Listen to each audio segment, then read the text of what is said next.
Jadi cahaya itu sangat penting bagi kehidupan kita sehari-hari. Tanpa cahaya kita tidak bisa melihat dan tidak bisa mengenal benda-benda yang ada di sekitar kita.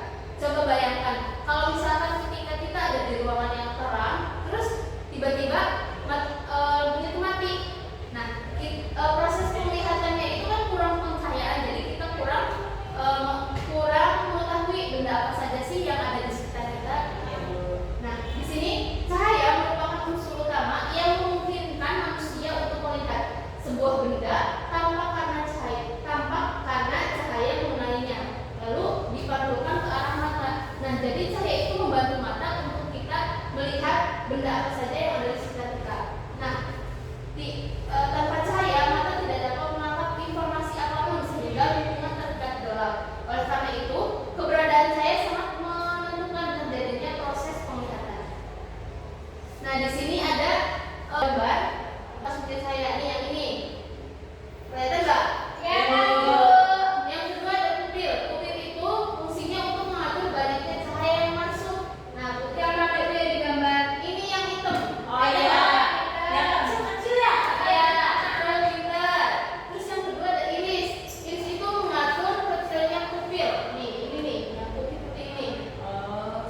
Terus bening-bening Bu. Iya. Terus ada. Oke, di sini juga ada lensa mata. Lensa mata itu apa? Coba baca. Menghapuskan cahaya. Terus ada retina. Retina itu fungsinya menangkap cahaya, dan yang terakhir ada saraf optik. Saraf optik itu mengirimkan informasi ke otak. Terus selanjutnya di sini ada masuknya cahaya ke mata. Nah, ketika cahaya dipantulkan benda menuju mata, cahaya tersebut pertama kali melewati kornea. Tadi kornea udah jelaskan ya. Kemudian masuk melalui pupil. Nah, pupil akan menyesuaikan ukuran sesuai kondisi cahayanya. Seperti tadi di sini kan disesuaikan tuh, ada proyektor. Kita bisa mengatur besar kecilnya kayak gitu. Terus mengecil pada area terang dan membesar pada area gelap. Mekanisme ini membantu mengatur intensitas cahaya yang masuk sehingga mata dapat berfungsi dengan baik dalam berbagai kondisi. Kalau misalkan benda itu berada di dekat kita, nah kita kan akan melihat benda itu dengan ukuran yang besar. Tapi ketika benda itu dijauhkan, nah benda itu akan terlihat kecil. Nah, seperti itu. Nah, itu yang mengaturnya. Terus ada sifat-sifat cahaya.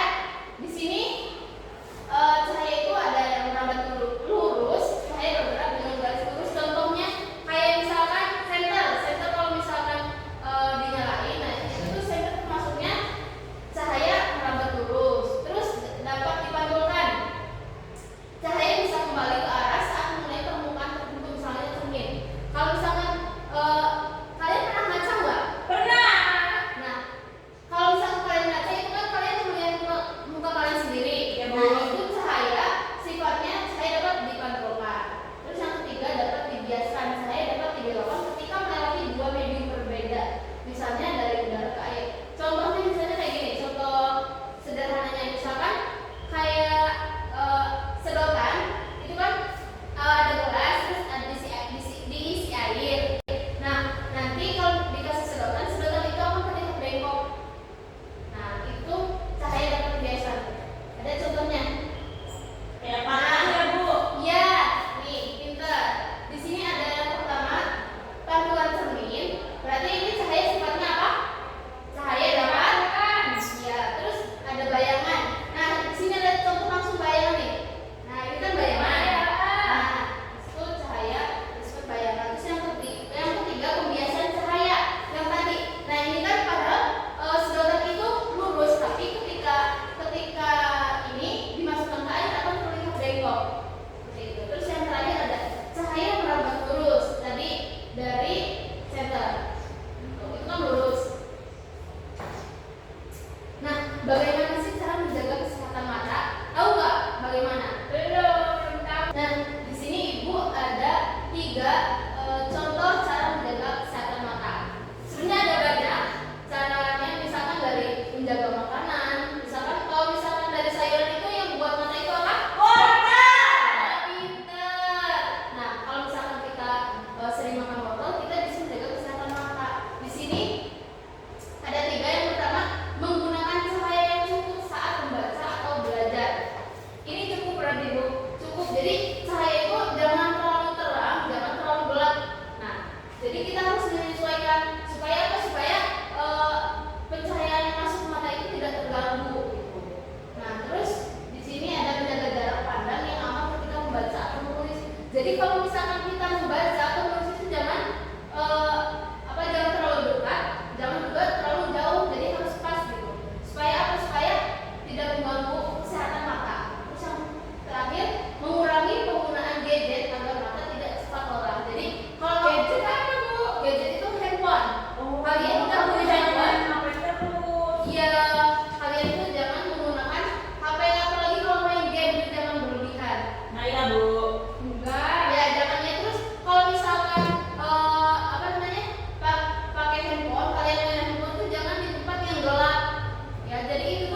Bisa dipahami? Bisa